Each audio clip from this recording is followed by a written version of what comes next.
सबको नमस्कार। आशा है आप सभी स्वस्थ होंगे और लॉकडाउन में पूरी तरीके से आप अपने घरों में होंगे, कुछ न कुछ नया कार्य भी कर रहे होंगे, ऐसा विश्वास है। आइए आज अनाह और आधमान आटो ये सामान्य लक्षण हैं, लेकिन ये ऐसे पेशेंट हमको बहुत मिलते हैं। पेट फूला हुआ है, किसी को गुड़गुड़ की आवाज़ आ रही है, तो इसमें हम क्या ट्रीटमेंट करें, इसके बारे में थोड़ा हम चर्चा करेंगे। आइए पहले प्रश्न के बारे में थोड़ा से चर्चा कर लेते हैं। शालू गर्ग, डॉक्टर शालू गर्ग जी ने एपिलेप्सी के ट्रीटमेंट के बारे में पूछा है। तो अपस्मार पर एक पूरा लेक्चर हो चुका है, उसको आप डॉक्टर नवीन जी से कह के आप देख लें, संग्रहित कर लें। वैसे एपिलेप्सी में तीक्ष्ण कर्म तैरावृतानाम हृत्सोसो मनसाम संप्रबोधनम तीक्ष्णे आदो विषक्रियाद कर्मो भी वमनाद भी वात के वस्तु भूय अष्टे पैत्य के प्रायः ब्रेच नहीं है श्लेष्म के वमन प्राय अपस्मारम उपाचरेत। ए लाइन ऑफ ट्रीटमेंट दे करके उसके बाद फिर स्मृति सागर रस 250 मिलीग्राम, वात कुलांतक 60 मिलीग्राम और गिलोय 250 मिलीग्राम ऐसे दिन में 2 या 3 मात्राएं देवें। साथ में ब्राह्मी वटी, ब्राह्मी रसायन, सारस्वतारिष्ट, सारस्वतादि चूर्ण आदि दवाइयों का प्रयोग करें, लेकिन पहले संशोधन जरूर कराएं, वो भी तीक्ष्ण स्वरूप का संशोधन। नीतू अग्रवाल जी ने चमेली तेल के बारे में पूछा है, क्या ग्रे बालों में भी ये फ़ायदा करेगा? तो खालित और पालित दोनों में ही ये चमेली तेल बहुत अच्छा फ़ायदा करता है, लेकिन उसके पहले आप मस्तिष्क की क्रिया जरूर करिए, जो मैंने आपको बताई थी। सुश्रुत की चिकित्सा है मस्तिष्क। इसमें आंवलों को तक्र में पकाया जाता है और फिर इसका बारीक कल्क कपड़े से छान करके 1 अंगुल मोटी परत पूरा सिर प्रदेश में इसको लगाया जाता है। 1 घंटे का धारण काल होता है। मस्तिष्क करें, मस्तिष्क के बाद चमेली तेल जो मैंने निर्माण विधि बताई थी वैसा निर्माण करके अभ्यंग करें और उसी का प्रतिमर्श नष्ट करें। 2-2 बूंद दिन में 2 या 3 बार डालें तो निश्चित रूप से ग्रे हेयर में भी फायदा होगा। डॉक्टर सुनीता राणा जी ने, उनका एक पेशेंट है, 45 ईयर्स का फीमेल है।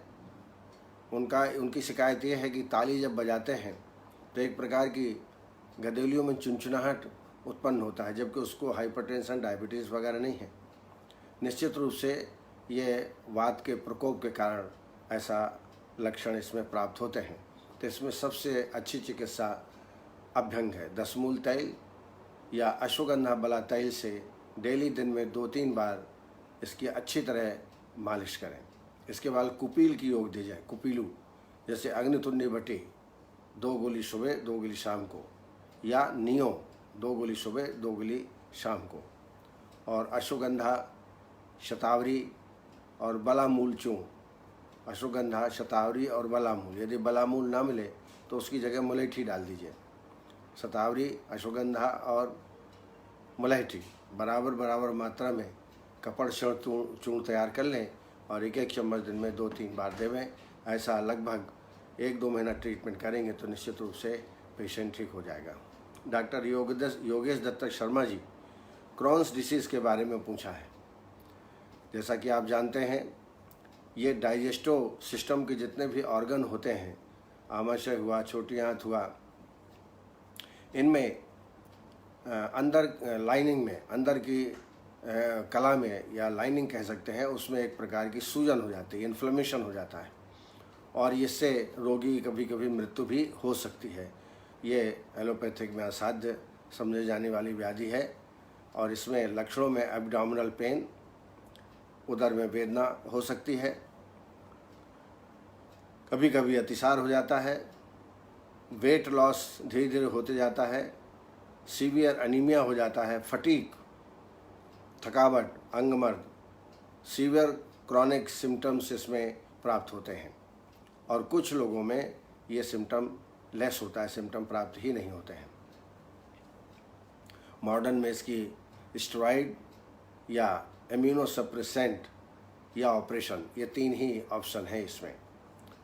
ये निश्चित है पित्तजनित व्याधि है, तो पित्तनाशक जैसे सूतशेखरस, मुक्ता प्रवाल पंचामृत और कामदुधारस। सूतशेखर 125, मुक्ता प्रवाल पंचामृत 60 मिलीग्राम, कामदुधा 125 मिलीग्राम, ऐसे दिन में 3 बार शहद के साथ इसका प्रयोग करें। और भी जो स्मूथ करे, सूजन को कम करने वाली, तो ऐसी दवाइयों में शतावरी और मुलहठी ये बड़ी श्रेष्ठ है। इनका दुग्ध पाक भी कर सकते हैं, क्षीर पाक, तो दूध का भी सेवन कराएं और चूर्ण का भी सेवन करा सकते हैं। और हल्का खाना, तीक्ष्ण पदार्थ, इरिटेटिव मटेरियल्स खाने को न दें। सिर्फ दलिए में या दूध और दलिया इस पे पेशेंट को रखें, तो निश्चित रूप में इसमें थोड़ा कंट्रोल पा सकते हैं आप। डॉक्टर भानु प्रताप सिंह जी ने ल्यूकोडर्मा में पंचकर्म कर सकते हैं क्या? बिल्कुल कर सकते हैं। लाइन ऑफ ट्रीटमेंट में ये कहा गया है कि शुद्ध की चिकित्सा, जो भी चिकित्सा कुष्ठ में की गई है संशोधन से संबंधित, वो संपूर्ण चिकित्सा करना है। उसके बाद विशेष चिकित्सा के रूप में कठगूलर और गुड़ के प्रयोग का वर्णन किया गया है। और एक काढ़ा बताया है कि इस काढ़े को भी लेना है। मलपू असनम प्रियंगु सत्पुष्पाम चामुसा समुत्क्वात, ये बहुत ही श्रेष्ठ काढ़ा है। इसमें प्रियंगु, विजयसार, सौंफ, बड़ी सौंफ और प्रियंगु, निशोत, इनको बराबर बराबर मात्रा में लेकर यौकुट कर लें और इसका काढ़े का सेवन कराएं। सूत्राणाम सविशेषम योक्तव्यम सर्वतो विशुद्धानाम, सूत्रे संसनम अग्रे मलपूरस्य स्थित सागुड़ा। वैसे इसका व्याख्यान हो चुका है। आप सूत्र पर जिस दिन व्याख्यान दिया हो, आप जोशी जी से संपर्क करके आप उसको प्राप्त कर सकते हैं। डॉक्टर सुशील जायसवाल ने कहा है, पूछा है कि अग्नितुंडी कितने समय तक दे सकते हैं? चूँकि इसमें कुपीलू होता है, तो 3 माह से ज़्यादा इसको नहीं देना चाहिए। अगर देना है तो 7 दिन का गैप करके फिर आप इसको दे सकते हैं, उसमें किसी भी प्रकार की परेशानी नहीं होगी। राजकुमार, डॉक्टर राजकुमार जी ने हाइपरटेंशन के बारे में पूछा है। इस पर भी व्याख्यान हो चुका है, लेकिन फिर भी आपकी जानकारी के लिए शंखपुष्पी चूर्ण 100 ग्राम, 50 ग्राम गोक्षुर चूर्ण और 50 ग्राम सर्पगंधा चूर्ण और 50 ग्राम आमल की चूर्ण, 100 ग्राम शंखपुष्पी, 50 ग्राम गोक्षुर चूर्ण, 50 ग्राम सर्पगंधा चूर्ण और 50 ग्राम आमल की चूर्ण, इन सब का योग बना करके और इसको आधा से 1 चम्मच दिन में 2 या 3 बार रोगी की अवस्था अनुसार देंगे, तो इससे निश्चित रूप से ब्लड प्रेशर कंट्रोल होता है। लेकिन मेरा एक्सपीरियंस है कि विरेचन करने के बाद ये औषधियाँ दें तो ज़्यादा लाभ प्राप्त होता है। अगर शिरोधारा की व्यवस्था हो नहीं तो अच्छी बात है, नहीं तो आप पिचु धारण भी आप रोगी को ब्रह्मांड में कराइए, इससे भी रोगी को अधिक लाभ प्राप्त होता है। सुशील जायसवाल जी ने फीमेल स्टेरिलिटी की व्याख्यान के बारे में कहा है, तो भविष्य में इस पर भी एक व्याख्यान प्रस्तुत करने का कोशिश करूँगा। सायराम जी पूछ रहे हैं, ब्लैक स्पॉट इन स्किन, जो तिल कालक, तिल जैसे हो जाते हैं, चेहरे में हो जाते हैं, पीठ में हो जाते हैं, इसका क्या ट्रीटमेंट है?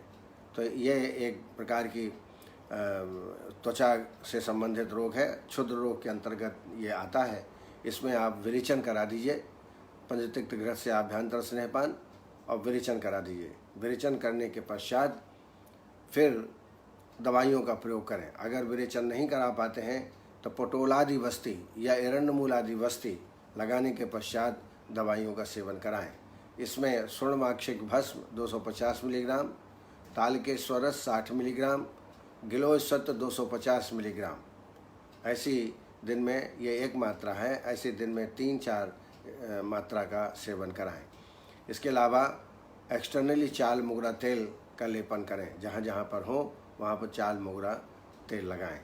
और ये ध्यान रखें कि कोई तीक्ष्ण पदार्थ, अचार, चटनी और ऐसे जो विरोधी आहार विहार हैं उनका सेवन वर्जित कर देना चाहिए।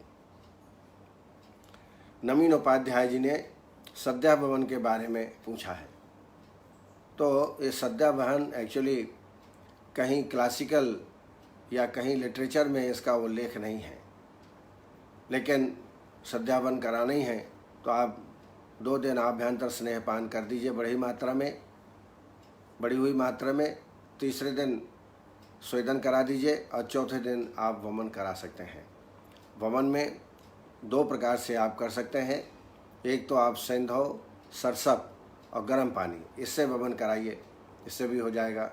चाहें तो थोड़ा से मदन फल पिपली 10 ग्राम की मात्रा में आप, जो मैंने बताया आपको, सरसप करीब 20 ग्राम, सेंधव 5 ग्राम और 10 ग्राम मदन फल पिपली, इन सब का बारीक चूर्ण करके और गर्म पानी में घोल बना लें एक गिलास और आकंठ पानी पिलाएं और उसके बाद ये सेवन कराएं।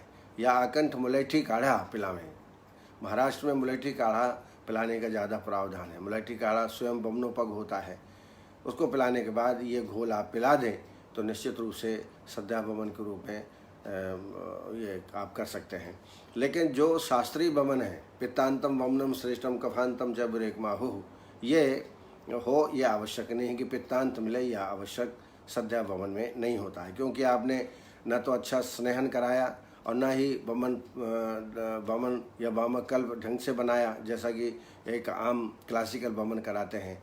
तो सद्यावहन सिर्फ जो है आमाशय का एक प्रकार से शोधन करता है, ऐसा मेरा मानना है। राम बाबू जी ने जलोदर की ट्रीटमेंट के बारे में पूछा है। तो जलोदर का व्याख्यान कल या परसों लेंगे, उसमें पूरा डिटेल आपको बताएं। लेकिन लाइन ऑफ ट्रीटमेंट आप याद रखिए, इसमें अपधातु की चिकित्सा, क्योंकि अपधातु की वृद्धि होती है तो अपधातु की चिकित्सा करने का प्रावधान है। अपाम दोष रण्यादो प्रद्याद उदकोदरई है, मूत्रयुक्तानि तीक्ष्णानि विविध क्षारवंती चा, दीपनीय है कफग्नि से तमहारी उपाचरेत, द्रव्यभ्यश्चाउदकाद्यभ्यो नियछेद अनुपुरुषा।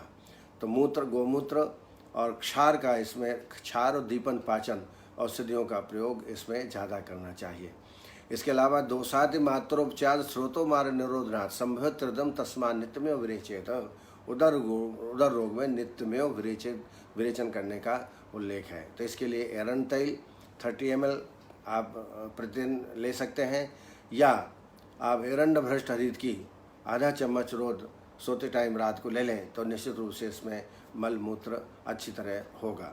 तो कल आने वाले उसमें व्याख्यान में इसका पूरा डिटेल प्रस्तुत करेंगे। डॉक्टर माधव जी ने पूछा है, कभी कभी टांगों में नस चढ़ जाती है, हो जाता है, कभी चलने में अधिक श्रम करने पर मसल से स्ट्रैंगुलेशन हो जाता है। ऐसी अवस्था में तुरंत आप बैठ जाएं और अभ्यंग करें।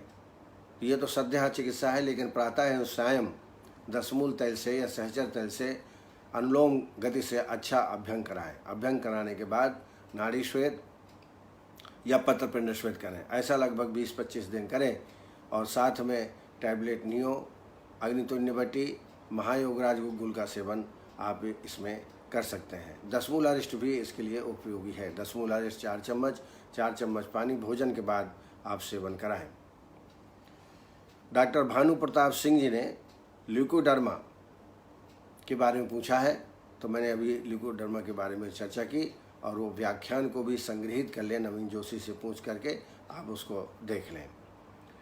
राजेंद्र सिंह जी ने हेपेटाइटिस सी के ट्रीटमेंट के बारे में जानकारी चाहिए।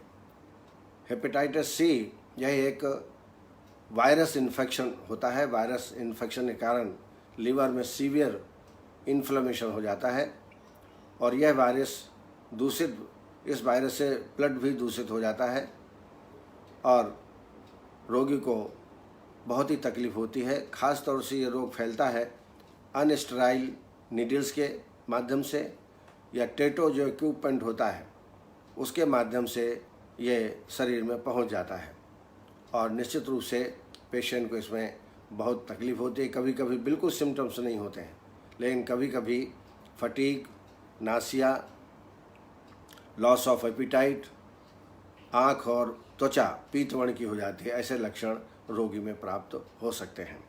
इसकी चिकित्सा जो यकृताल्योदर की चिकित्सा है वही चिकित्सा करना है। इसमें भूनिम्बादि क्वाथ और अमृताष्टक क्वाथ, ये 2 क्वाथ बड़े उपयोगी हैं। भूनिम्बादि क्वाथ 4 चम्मच और 4 चम्मच अमृताष्टक क्वाथ 8 चम्मच पानी डाल दीजिए और भोजन के बाद दोनों टाइम इसको देना है। टैबलेट्स में आरोग्यवर्धनी 2 गोली दिन में 2 बार। रस योग में यकृत प्लिहारी लौह 250 मिलीग्राम, शोथारी लौह 250 मिलीग्राम, प्रवाल पृष्टि 250 मिलीग्राम, ये एक मात्रा है। ऐसा 2 या 3 बार इसको देना चाहिए। उसके अलावा लीवर से संबंधित जो ट्रीटमेंट आप देते हैं वो पेशेंट को देना है, लेकिन इसमें यदि विरेचन करा दें, विरेचन कराने से बहुत जल्दी शोथ में आराम मिलता है। तो विरेचन कराने के बाद ये औषधि दें तो निश्चित रूप से और ज़्यादा लाभ प्राप्त होगा।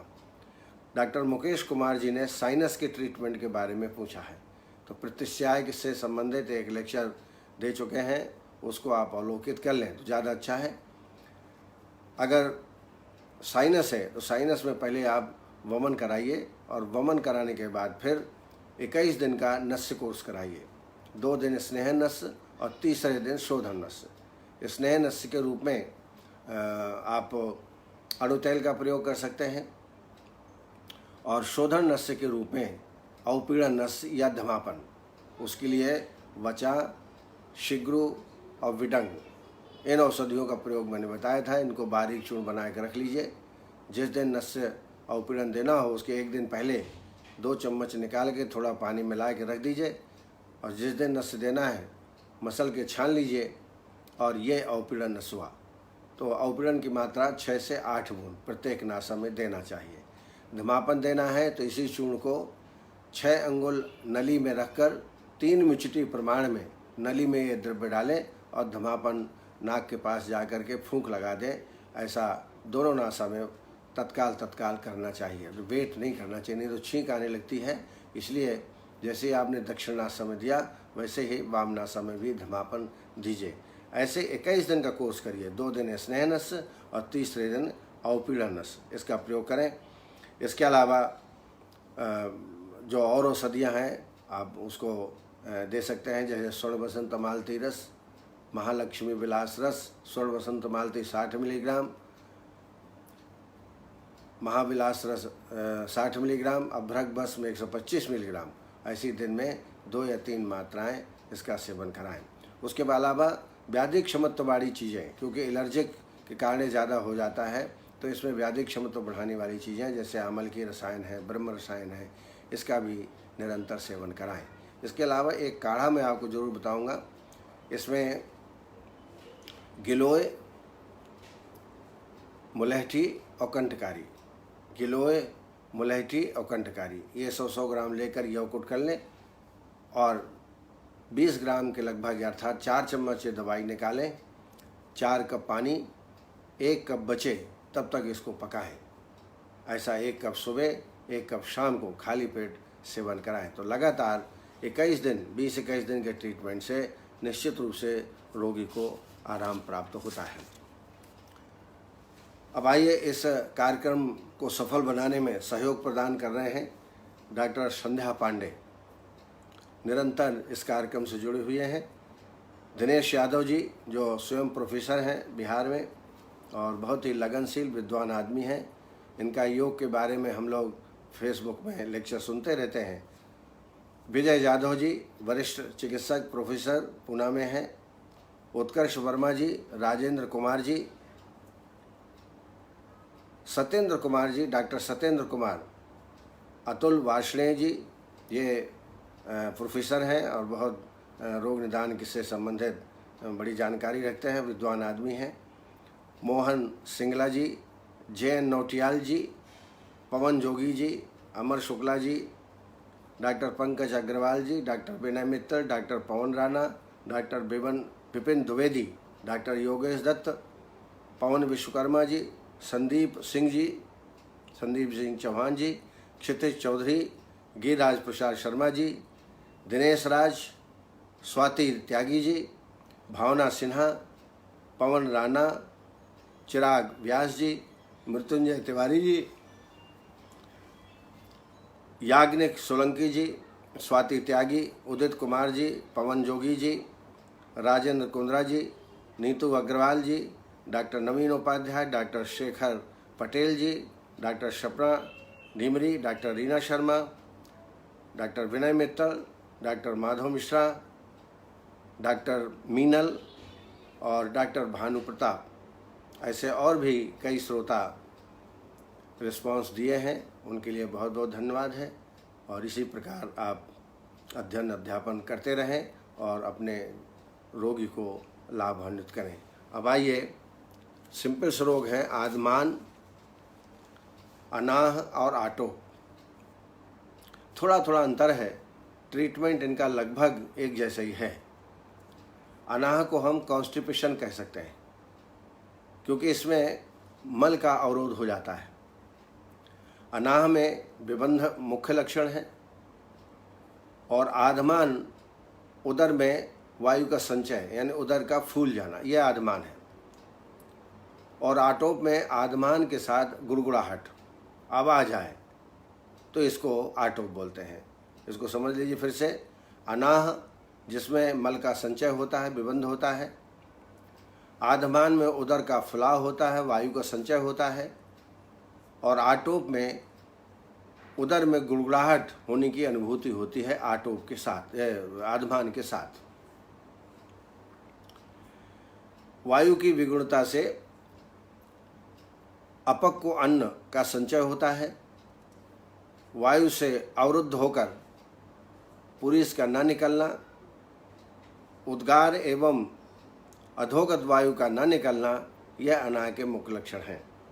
माने पुरीस का न निकलना, अपान वायु का नीचे की ओर न निकलना और न ही ऊपर की ओर वायु निकलना, इस रोग का नाम अनाह दिया गया है। आमम शक्रत्वा निस्तम क्रमेण भूयो विबद्धो विगुणाननेन प्रवर्तमान मिथा सुमेनो विकारम अनाह उदाहरन्ते। ये सुसुत उत्तर स्थान 26 का श्लोक है। निदान देखें तो निश्चित रूप से जो 13 प्रकार के वेग हैं, अधारणी वेग, उनको धारण करना। वात विन्न मूत्र जम्हासु क्षोदगार बमिंद्रिय है, क्षुत्र श्लो उच्छ्वास निद्राम धृत्यो उदावत संभवाः। ये 13 प्रकार के वेग हैं जो धारण करने से ये रोग उत्पन्न होता है। इसके अलावा कटु, तिक्त, कषाय और रूक्ष अन्न का निरंतर सेवन करते रहना और श्रम नहीं करना, लेटे रहना, आराम करते रहना, इससे गैस ज़्यादा बनने लगती है और कॉन्स्टिपेशन और उद्गार भी निकलना बंद हो जाता है। इसकी संप्राप्ति देखें। निदानों का सेवन, निदानों के सेवन से वायु का प्रकोप, वायु पक्वाशय में पुरीस तथा ऊर्ध्ववात और अधोवात कर अवरोध उत्पन्न कर अनाह की उत्पत्ति करता है। यानी ऊर्ध्वग वायु नहीं निकलती और नीचे भी वायु नहीं निकलती और मल भी नहीं निकलता है, और ये अनाह की उत्पत्ति इस प्रकार से होती है। इसमें जो लक्षण होते हैं मुख्य रूप से, उसमें चूँकि वायु ऊपर की ओर आती है, निकल नहीं पाती, इसलिए हृदय स्तंभ, हृदय में जकड़ाहट, शिरोरोग, गात्र गौरव, पीनस और उद्गार का अवरोध, ये मुख्य लक्षण इसमें होते हैं। 2 प्रकार के भेद हैं इसके, एक आमज और दूसरा पुरीसज। आमज अनाह में जो लक्षण उत्पन्न होते हैं वो सबसे पहले कटी पृष्ठ में जकड़ाहट या स्तंभता, मलमूत्र में अवरोध, शूल, मूर्छा और पुरीस का कभी कभी वमन भी हो सकता है। इसके अलावा श्वास कष्ट, सांस लेने में कठिनाई भी हो सकती है। ये लक्षण हैं पुरीस जन्य अनाह के। अब आइए, ये आमज के लक्षण मैंने बताया आपको। तृष्णा, पुरीसज के लक्षण बताया, कटिपृष्ठ स्तंभता, मलमूत्र में अवरोध, शूल, मूर्छा और श्वास कष्ट होता है सांस लेने में। और आमज में आमज अनाह में तृष्णा, प्रतिश्याय, शिरोदाह, उदरशूल, हृदय स्तंभ और डकार का अवरोध, ऊपर की ओर वायु नहीं आती। ये आपको डिफ्रेंशिएशन करना जरूरी है चिकित्सा के लिए। चिकित्सा सिद्धांत में इसमें स्नेहन, स्वेदन, वाह्याभ्यंग और वाह्य स्वेदन सर्वांग ये कराना चाहिए। आमज अनाह हो तो वमन, और यदि पुरुषज है तो विरेचन या वस्ती करा सकते हैं। तो आमज अनाह में वमन कराना चाहिए। आभ्यंतर स्नेहपान त्रिफला करा दें, और जो वमन योग में बताता हूँ उस वमन योग को दे करके वमन करा दें। तो ये आमज के लिए है। और अगर पुरुषज अनाह है, कॉन्स्टिपेशन ज़्यादा है, तो विरेचन कराएं। विरेचन में भी त्रिफला घृत से आभ्यंतर स्नेहपान करा करके आप विरेचन कराएं। और अगर विरेचन नहीं करा पाते तो निरोह वस्ती, एरण्य मूल आदि वस्ती या तीक्ष्ण वस्ती। तीक्ष्ण वस्ती में कुटकी, एरण्य मूल, गोमूत्र और यवक्षार, इनसे जो वस्ती बनती है उसको तीक्ष्ण वस्ती बोलते हैं। इसके देने से पेट की सफाई हो जाती है, शोधन हो जाता है। तो ये पुरुषज अनाह में आपको करना है। शमन के रूप में शूल गज केसरी रस 250 मिलीग्राम, शंख भस्म 250 मिलीग्राम और अश्वकंचुकी रस 60 मिलीग्राम। फिर से मैं रिपीट कर रहा हूँ, शूल गज केसरी 250 मिलीग्राम, शंख भस्म 250 मिलीग्राम, अश्वकंचुकी ये तीव्र रेचक होता है, इसकी मात्रा 60 मिलीग्राम। ऐसी दिन में 2 मात्राएं आप देंगे तो वायु का निस्सरण भी होगा और मल भी अच्छा रोगी को प्राप्त होगा। ये ज़्यादा से ज़्यादा 7 दिन दवाई दें, 7 दिन से ज़्यादा नहीं देना चाहिए। देना भी पड़े तो फिर गैप कर लीजिए और दोबारा इसको रिपीट कर सकते हैं। इसके अलावा लहसुनादि बटी, हिंगवादि बटी, इन दोनों में से एक या दोनों देना आवश्यक है तो 2-2 गोली आप दोनों को दे सकते हैं। चूर्णों में मान लीजिए आपने विरेचन कराया फिर भी बीच बीच में कॉन्स्टिपेशन हो जाता है, तो स्वादिष्ट विरेचन चूर्ण, सुख विरेचन चूर्ण और पंचसकार चूर्ण का भी प्रयोग कर सकते हैं। लेकिन मैं जो करता हूँ वह एरंड भ्रष्ट हरित की, यह एडिक्शन नहीं क्रिएट करती, जबकि पंचसकार आदि जो चूर्ण है वो एडिक्शन क्रिएट करती है। तो एरंड भ्रष्ट एरंड तैल में छोटी हरड़ को भूंज लें और इसका चूर्ण बना लें। इसमें एडिक्शन नहीं होता और मोशन भी अच्छा होता है। हफ्ते में एक बार एरंड तैल 20 ml, गोदुग्ध 50 ml, उष्ण दुग्ध होना चाहिए। इसमें 20 ml एरंड तैल मिलाइए। प्रातःकाल खाली पेट में मल प्रवृत्ति होने के बाद इसका सेवन प्रत्येक सप्ताह कराइए, तो मल का संचय या वायु का संचय नहीं हो पाएगा, अनाह रोग उत्पन्न नहीं हो पाएगा। आमज में पंचकोल चूर्ण और शंख भस्म ये भी बड़ा इफेक्टिव है। पंचकोल चूर्ण 5 ग्राम, शंख भस्म 250 मिलीग्राम, उष्ण जल से इसका सेवन कराएं। यह आमज में ज़्यादा लाभ करेगा। इसके अलावा चित्रकादि बटी और अभयारिष्ट ये भी आमज में लाभकारी है। चित्रकादि बटी 2 गोली सुबह शाम को, अभयारिष्ट 4 चम्मच पानी भोजन के बाद, दोनों टाइम देना है। और यदि पुरुषज अनाह आपने डायग्नोस किया है तो वहाँ पर हिंगवष्टक चूर्ण 5 ग्राम, हरितकी चूर्ण 5 ग्राम दिन में 2 बार गर्म पानी के साथ देवें। अगर पुरुषज अनाह आपने डायग्नोस, पुरुषज नहीं है जिसमें मोशन ना हो रहा हो, कॉन्स्टिपेशन हो, ऐसी अवस्था में हिंगवष्टक और हरितकी चूर्ण का सेवन कराएं। इसमें रसोन बटी और अग्नितुन्नी बटी, रसोन बटी और अग्नितुन्नी बटी इसका भी रोल बहुत अच्छा है पुरुषज अनाह में। तो 2-2 गोली दिन में 2 बार देवें। आसवारिष्ट में कुमारी आसव ज़्यादा श्रेष्ठ है और हिंगवादी बटी भी आती है, ये भी बड़ी अच्छी बटी है, इसका भी सेवन आप कराएं। और पुरुषज में जैसा मैंने पहले भी बताया था, एरंड तैल 20 ml, 50 ml दुग्ध मिला करके और इसको हर हफ्ते खाली पेट में एक बार दे दें, तो इससे मल का संचय या वायु का संचय नहीं होगा, पेशेंट ठीक होगा। अब आइए आधमान पर चर्चा करते हैं। आधमान को हम टेम्पेनाइटिस और फ्लूचेंस कह सकते हैं। इसमें गैस भर जाती है आधमान में। आधमान और आटोप का स्वतंत्र वर्णन बृहत्तरी लघुत्रयी में प्राप्त नहीं होता है। लक्षणों के रूप में आधमान और आटोप लक्षण प्राप्त होते हैं। आधमान शुद्ध वातज रोग है, ये आप समझ लीजिए। वातज रोग जो गिनाए गए हैं उसमें आधमान का भी उल्लेख है। मलमूत्र की प्रवृत्ति, उदर में वायु की वृद्धि होने से आटोप, फुलाव एवं गुड़गुड़ाहट होती है, उसको हम बोलते हैं आधमान। आधमान में उदर का फुलाव और गुड़गुड़ाहट ये मुख्य रूप से लक्षण प्राप्त होते हैं। यह वेग विधारण से अधिक होता है। वेगों का यदि धारण करते हैं तो उदर में फुलाव हो जाता है, तीव्र वेदना होता है, शूल भी होता है उदर शूल, और इस तरीके से आधमान की उत्पत्ति होती है। लक्षणों में आटोप, आटोप जैसे मैंने पहले बताया, गुड़गुड़ाहट, उदर में गुड़गुड़ाहट, आधमान के साथ गुड़गुड़ाहट, तो आटोप, उदर शूल और उदर उत्सेद, उदर का फूल जाना, और पक्वाशय में सूजन आ जाती है और व्यक्ति को बहुत बेचैनी होती है। जब गैस पेट में होती है तो भी बड़ा बेचैन हो जाता है। तो ये मुख्य लक्षण है, आटोप, उदर शूल, उदर उत्सेद, पक्वाशय शोथ और बेचैनी। बेचैनी बहुत ही पेशेंट को होती है, बड़ी तकलीफ होती है।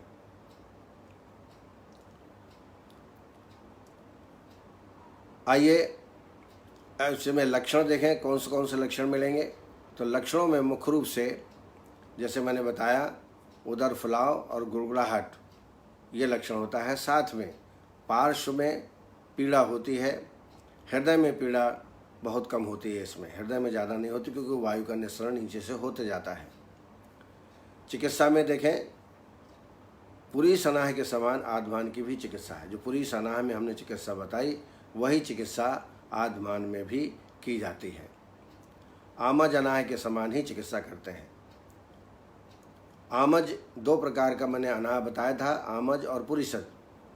तो पुरीसज अनाह के समान आधमान की चिकित्सा, और आमज पुरीस के समान आमज जो अनाह है उसके प्रत्याधमान की चिकित्सा की जाती है। प्रत्याधमान ये जो है उराह प्रदेश में होता है। नीचे जब हो तो आधमान और वक्ष के ऊपर हो तो प्रत्याधमान कहलाता है। इनमें फलवर्ती अगर आपके पास है, नहीं तो बाज़ार में जो है वर्तियाँ मिलती हैं उनका प्रयोग कर सकते हैं। इसके अलावा दीपक पाचन औषधियों का प्रयोग करना चाहिए। त्रिकट चूर्ण या पंचकोल चूर्ण, हंगोष्टक चूर्ण, लवण भास्कर चूर्ण, जो दीपन पाचन औषधियाँ हैं उनका प्रयोग करें, और वातानुलोमन कराएं। अब वातानुलोमन वस्ती से या विरेचन से करें। तो विरेचन देना है तो विधिवत आपको आभ्यंतर स्नेहपान करना पड़ेगा, फिर विरेचन दीजिए। यदि विरेचन की योग्य पेशेंट नहीं है तो एरण्य मूल आदि वस्ती या तीक्ष्ण वस्ती आप दे सकते हैं, जिससे वायु का अनुलोमन भी होगा और रुका हुआ जो मल है वह भी निकल जाएगा। आइए इसमें और ज़्यादा अगर अवरोध है, स्नेहन स्वेदन करने के बाद वमन भी कराया जा सकता है। वमन कराने से भी रोगी को लाभ प्राप्त होता है, लेकिन उदावर्त के यदि लक्षण हैं तो वमन इसमें नहीं कराते हैं। रस औषधियों में अजीर्ण कंटक रस, अग्निकुमार रस, अजीर्ण कंटक 250 मिलीग्राम, अग्निकुमार रस 125 मिलीग्राम,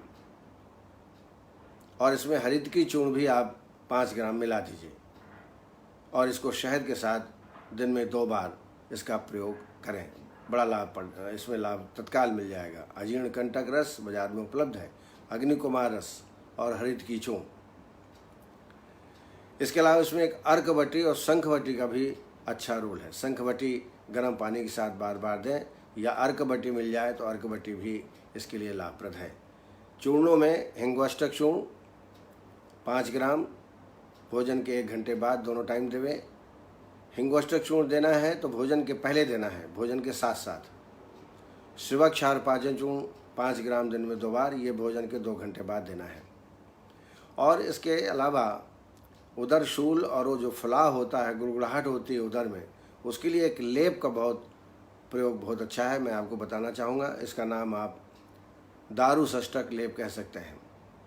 दारुष्टक लेप, इसमें देवदारू, वचा, हींग, सैंधव, फिर से रिपीट करता हूँ, देवदारू, वचा, हींग और सैंधव, ये बराबर बराबर मात्रा में चूर्ण कर लें और कांजी में पीस करके, कांजी मैंने बताई थी कैसे बनाना है आपको, कांजी में पीस करके और उदर में लेप करें।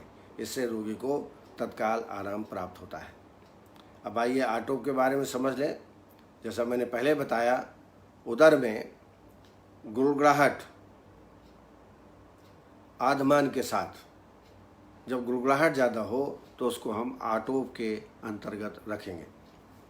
निदानों में वही है जो अनाह के निदान है। कटु, तिक्त, कषाय, रूक्ष अन्न का सेवन करना, वेग विधारण करना, गरिष्ठ भोजन करना, ये मुख्य कारण आटोप के हैं। आप यूँ कह सकते हैं कि आटोप, आधमान और अनाह ये बहुत ही मिलते जुलते लक्षण हैं, पर आपको समझ में आना चाहिए कि आधमान किसको कहेंगे, आटोप किसको कहेंगे और अनाह किसको कहेंगे। लक्षणों में उदर में फुलाव, गुड़गुड़ाहट और कभी कभी उत्क्लेश, 3 लक्षण मुख्य रूप से मिलते हैं। उदर में फुलाव, गुड़गुड़ाहट और उत्क्लेश, उल्टी जैसा लगना, नासिया, उल्टी होती नहीं है इसमें लेकिन लगता है। इसकी चिकित्सा में वातानुलोमन चिकित्सा करें, जैसा कि पहले अपन चर्चा कर चुके हैं। स्नेहन स्वेदन, दीपन पाचन और आसव अरिष्ट, आसव में जीर्काद्य अरिष्ट, पिपल्यासव और कुमारी आसव और अभयारिष्ट, इन 4 आसव अरिष्ट का प्रयोग इसमें आप कर सकते हैं। चूर्णों में लवण भास्कर चूर्ण, दूसरा भ्रष्ट अजवाइन चूर्ण, अजवाइन को थोड़ा भूंज लें शुद्ध घी में, इसका चूर्ण बना लें तो 5 ग्राम भ्रष्ट अजवाइन चूर्ण और 5 ग्राम लवण भास्कर दोनों मिला करके भोजन के 1 घंटे पहले या 1 घंटे बाद इसका सेवन गर्म पानी के साथ कराना चाहिए। इसमें भी हिंगवादी बटी 2-2 गोली दिन में 2 बार या शंख बटी 2-2 गोली दिन में 2 बार इसका प्रयोग आप करें। और अगर कॉन्स्टिपेशन ज़्यादा हो तो एरन तैल 20 ml और दुग्ध 50 ml मिला करके विरेचन करा दें। हर हफ्ते, मैंने बताया, हर हफ्ते यदि कराते हैं तो अनाह, आधमान और आटोप, ये तीनों जो व्याधियां हैं उसमें लाभ प्राप्त होगा। तो आज के लिए इतना ही। इसी प्रकार आप लगन से सुनते रहें, प्रश्न भी पूछते रहें। प्रश्न पूछते हैं तो मुझे लगता है कि ये कार्यक्रम कई लोग सुन रहे हैं। बहुत बहुत धन्यवाद। कल फिर इसी वक्त उपस्थित होंगे आपके सामने। धन्यवाद।